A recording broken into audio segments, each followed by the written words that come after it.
டேய், இன்னில இருந்து பொண்ணுங்க விஷயத்துல தலையிட மாட்டோம். Facebookல புது பொண்ணுக்கு ரிக்வெஸ்ட் கொடுக்க மாட்டோம்.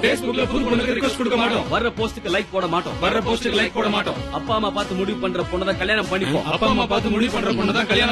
அவங்களோட சந்தோஷம் தான் நம்மளோட சந்தோஷம். இனி எந்த பொண்ணையும் சைட் அடிக்க மாட்டோம். பொண்ணுங்களை பார்த்து சொல்லு விடுற கதையெல்லாம் இனிமே நம்ம சாப்டர்லயே இல்ல. ட்விட்டர்ல கூட இல்ல. கோவிந்தா